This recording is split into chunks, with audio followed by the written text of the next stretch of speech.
Makanya kita harus merawat betul tingkat spiritualitas ini kepada Allah Subhanahu wa taala, karena itu tanda bersihnya hati seorang hamba yang paling utama.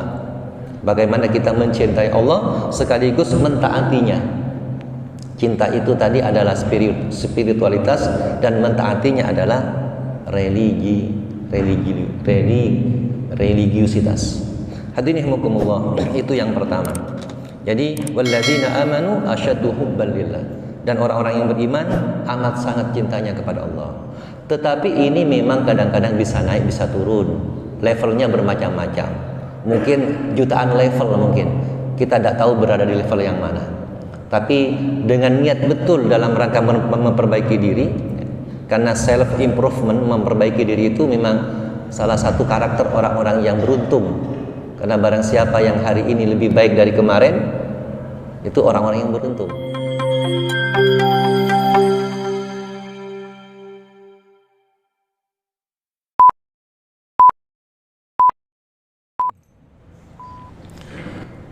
Assalamualaikum warahmatullahi wabarakatuh.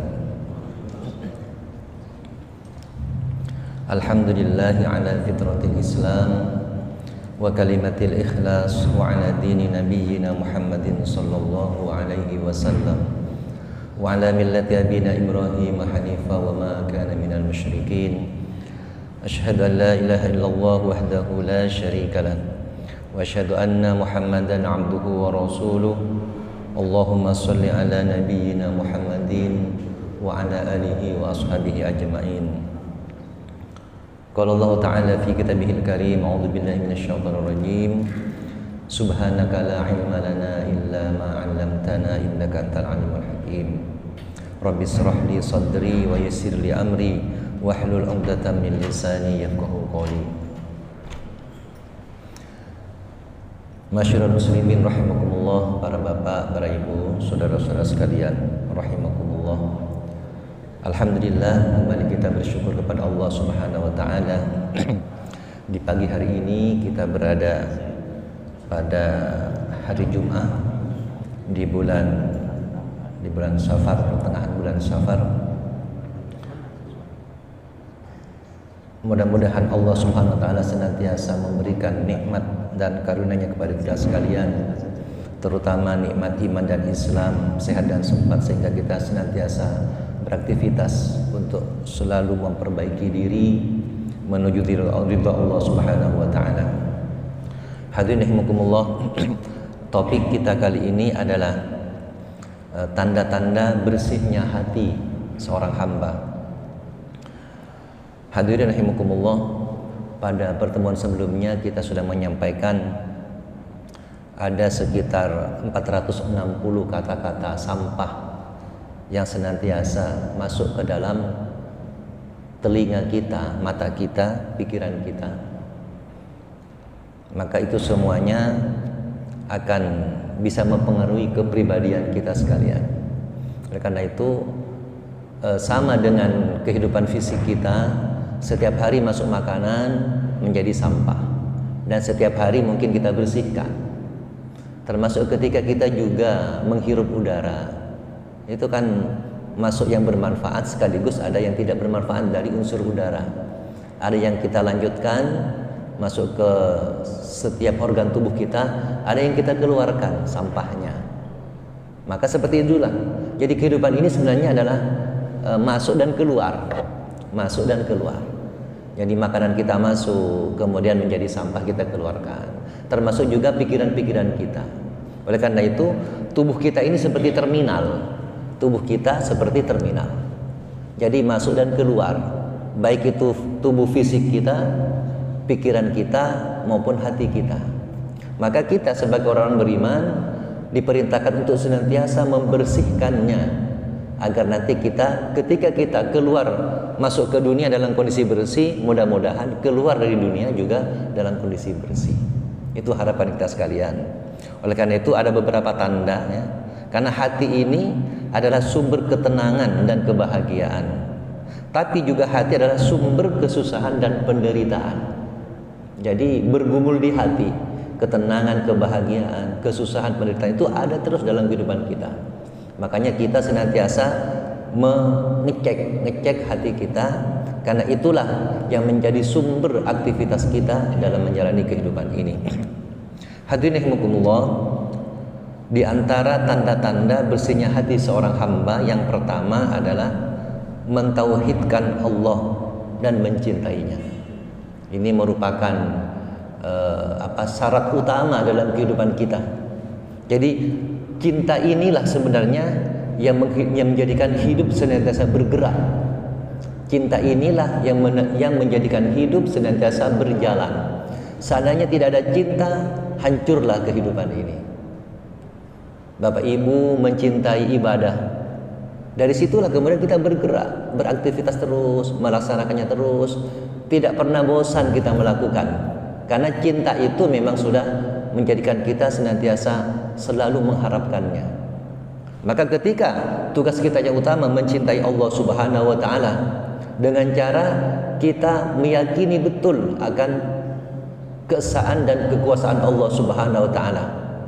Tidak hanya mengakui tapi menyadari betul bahwa Allah itu Maha melihat, Allah Maha menilai, sekaligus Allah Maha membalas.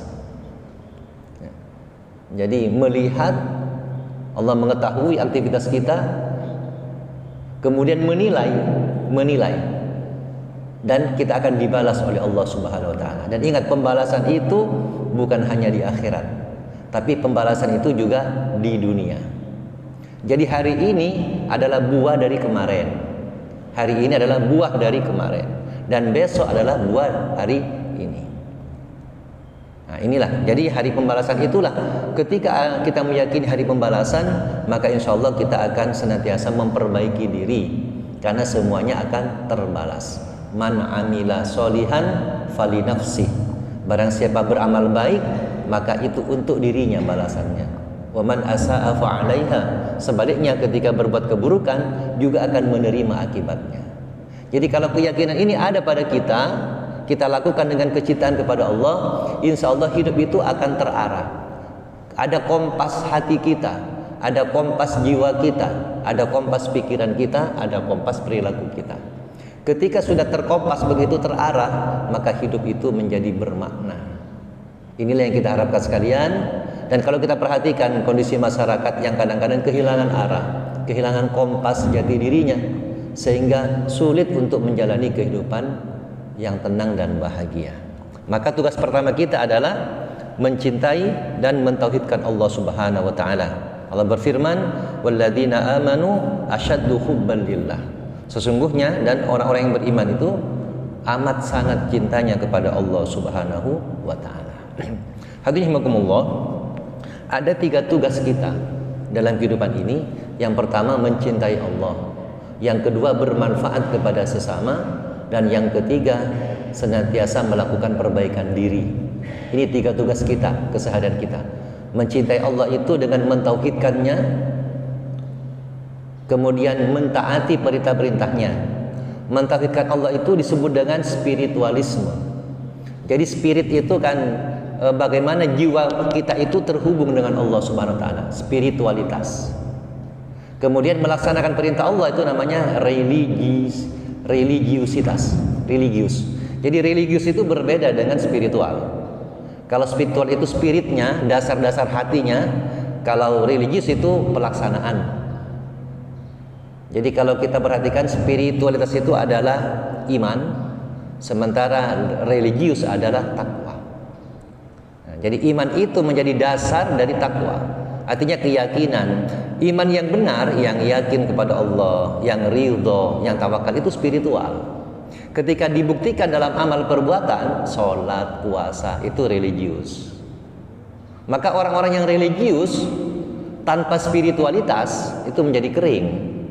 Rajin beribadah, tapi kurang yakin, hanya rajin saja. Tidak ada kekuatan yang mendorong, yang ada hanya rutinitas saja, kosong. Ini kurang berdaya.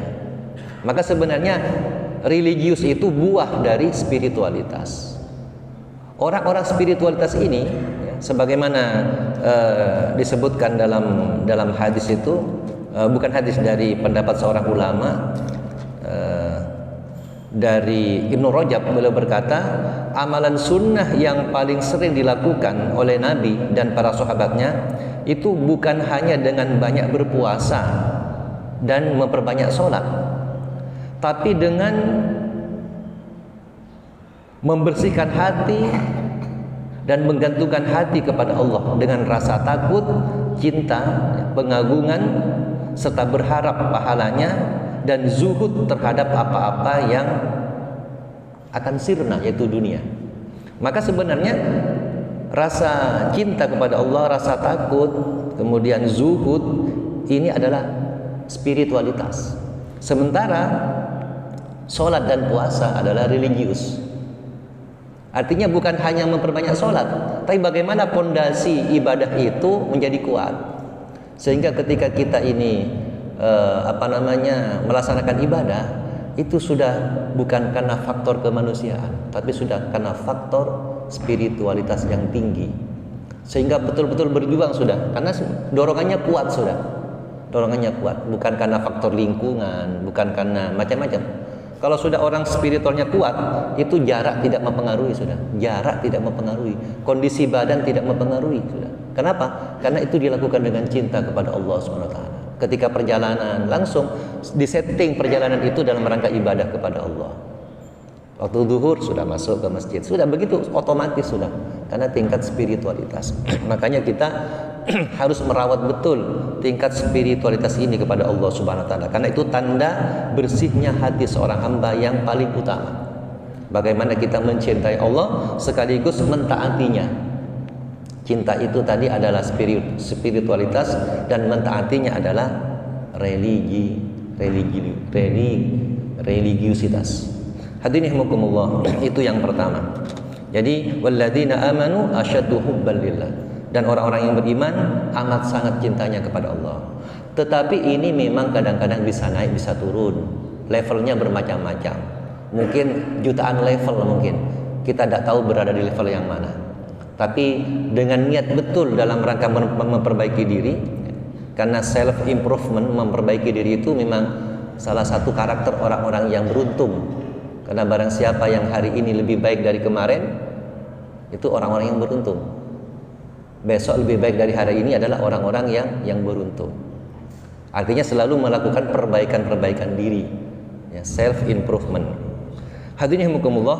Jadi tugas pertama kita adalah bagaimana mencintai Allah Subhanahu wa taala dengan mentaatinya. Yang kedua adalah bagaimana bisa bermanfaat kepada sesama. Bisa bermanfaat kepada sesama. Senantiasa memberikan kemanfaatan, ya, memberikan makna terhadap lingkungan kita.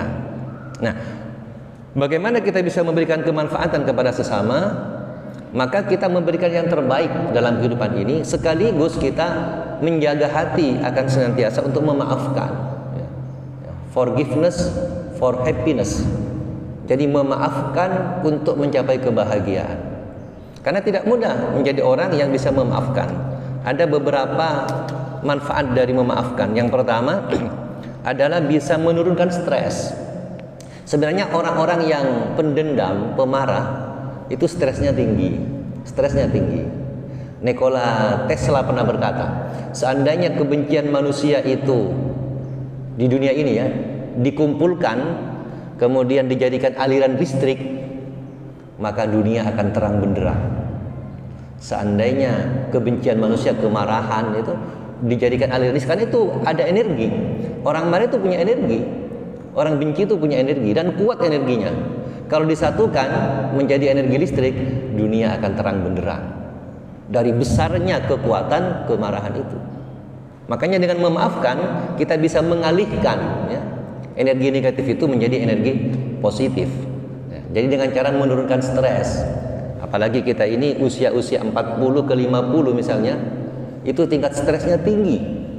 Sementara usia 60 ke atas itu mudah-mudahan sudah mulai menurun terus. Sudah sampai menuju kebijaksanaan, pencerahan, ya, wisdom. Maka bapak-bapak yang usianya 40 ke 50 itu kalau di bisnis itu di puncak-puncaknya bisnis. Kalau jabatan itu di puncak-puncaknya jabatan. Ya, maka tingkat stresnya tinggi, apalagi menjadi pimpinan. Itu tingkat stresnya tinggi. Sebab pimpinan itu banyak mengurus orang dan banyak mengurus pekerjaan. Akibatnya terjadi overthinking. Jadi satu waktu itu bisa mengurus banyak, apalagi pimpinan, ngurus bawahannya, ngurus pekerjaannya, mengurus keluarganya.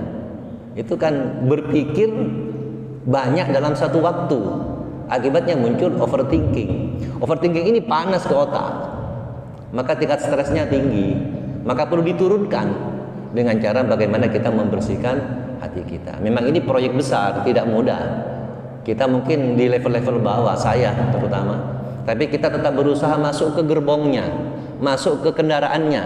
Walaupun kita di pinggir, tapi itu kendaraan menuju surga, insya Allah juga akan sampai ke surga, walaupun di pinggir. Jadi sudah kita masuk ke surga paling rendah pun itu nikmat dari Allah Subhanahu Wa Taala. Karena betapa kotornya kehidupan ini, kalau tidak dibersihkan, maka kita itu akan sulit untuk memasukinya. Itu yang pertama. Jadi orang memaafkan itu bisa menurunkan stres. Kemudian yang kedua, orang memaafkan itu bisa mengurangi perasaan negatif. Bisa mengurangi perasaan negatif. Perasaan negatif ini ada terus dalam kehidupan kita. Karena memang kita ini tidak semuanya bisa menyenangkan, tapi bisa dikurangi dengan memaafkan. Ya, menurunkan ego. Kemudian yang ketiga adalah bisa menyehatkan fisik. Ya, bisa menyehatkan fisik. Jadi memaafkan itu plong. Saya punya teman itu sering sakit, Pak, sering sakit. Karena banyak orang yang mengganggunya. Ya, mengganggunya, sering sakit ya. Karena pikirannya berat sekali. Ya. Sering sembunyi dari orang karena banyak yang mengganggu. Kemudian dia berubah, kalau begitu saya harus memaafkan. Setelah berusaha memaafkan terus melepaskan, ternyata lebih pulih kembali dan lebih normal kondisinya. Maka maafkan, masa lalu maafkan ya. Karena itu kalau tidak akan menjadi beban-beban pikiran kita, memaafkan. Tapi kalau itu sebuah keburukan, diperbaiki, tidak apa-apa. Arti memaafkan itu tidak hanya selesai, tapi kita perbaiki terus. Kemudian juga orang memaafkan itu lebih mudah untuk bahagia. Lebih mudah untuk bahagia. Ketika kita bahagia, maka ibadah itu menjadi lebih tenang. Orang yang banyak pikiran, ibadahnya juga menjadi kacau. Terlalu banyak pikiran, terlalu banyak masalah. Maka memaafkan itu salah satu cara agar ibadah kita itu lebih tenang, lebih damai, sehingga bisa mencapai puncak kecintaan kepada Allah Subhanahu wa taala. Kemudian yang berikutnya, yang kelima adalah bisa meningkatkan perasaan positif. Jadi orang memaafkan itu bisa meningkatkan perasaan positif, positive feeling. Juga bisa meningkatkan positive thinking, berpikir yang positif. Sebagaimana Rasulullah punya kejernihan berpikir, jernih memaknai kehidupan. Rasulullah tingkat tinggi, karena beliau memiliki akhlakul azimah, akhlak yang agung. Adanya kejernihan berpikir, adanya kejernihan dalam berperasaan, bahkan juga nanti ada kejernihan dalam beraktivitas, actionnya itu jernih ya. Kita lihat tokoh-tokoh kita, tokoh-tokoh agama kita, para muballigh ya, para tokoh-tokoh yang sudah mendahului kita, itu mereka bisa kuat itu karena kejernihan mereka dalam berperasaan, berpikir. Kemudian actionnya juga sampai pada karakternya menjadi jernih, dadanya menjadi sangat lapang. Hadirin rahimakumullah. Kemudian ciri manfaat dari memaafkan adalah mudah memaknai kehidupan. Artinya hidup itu betul-betul meaningful, penuh dengan makna. Hidup itu penuh dengan makna. Dia itu berinteraksi dengan anak-anak menyenangkan, dengan orang tua menyenangkan, tidak menakutkan. Kata-katanya itu damai, tidak tajam menusuk. Bukan kata-kata yang membuat orang menjadi khawatir dan curiga, tapi betul-betul damai karena dia memahami ada hikmah dalam setiap kehidupan. Nah, sekarang bagaimana orang kok bisa tidak memaafkan? Ada beberapa faktor orang itu sulit memaafkan. Yang pertama, karena orang memaafkan itu takut dianggap lemah. Kalau saya berdamai dengan dia, saya dikira tidak kuat, dikira lemah itu. Nah, jadi merasa takut tidak berdaya, takut merasa rendah, sehingga dia tidak mau memaafkan. Kan banyak ego, apalagi orang tua. Kadang-kadang anaknya bertengkar, itu dilanjutkan orang tuanya kadang-kadang. Anaknya sudah bermain, orang tuanya masih terus, sulit dipertemukan. Ya. Karena kalau saya minta maaf, berarti saya kalah, begitu. Ini perasaan yang salah. Yang kedua, orang itu tidak mau memaafkan karena punya kepribadian yang merasa selalu benar, mesti menyalahkan orang, Kemudian dia itu egois akhirnya, ya. Ada punya kedengkian dalam hatinya. Yang terakhir, orang yang sulit memaafkan itu katanya itu untuk menghukum, ya, menghukum orang yang telah melakukan kesalahan, biar dia terhukum, maka dia tidak maafkan. Padahal sebenarnya kalau tidak memaafkan, dirinya sendiri yang terhukum, ya, terbelenggu dengan pikirannya. Inilah dalam proses kehidupan kita, ya, jadi dalam rangka mencintai Allah, kemudian dalam rangka memberikan manfaat kepada sesama, dan senantiasa melakukan pengembangan diri, perbaikan diri, baik intelektual kita, kemudian kepribadian kita, sehingga kita nanti mudah-mudahan ketika meninggalkan dunia ini, mudah-mudahan dibersihkan oleh Allah amal-amal kita, dosa-dosa kita diampuni, hati kita menjadi tercerahkan, sehingga hari terbaik kita nanti ketika hari kita menghadap Allah Subhanahu wa taala. Demikian, mudah-mudahan bermanfaat. Wallahu bikum, subhanakallahumma bihamdika asyhadu an la ilaha illa anta astaghfiruka wa atubu ilaik. Wassalamualaikum warahmatullahi wabarakatuh.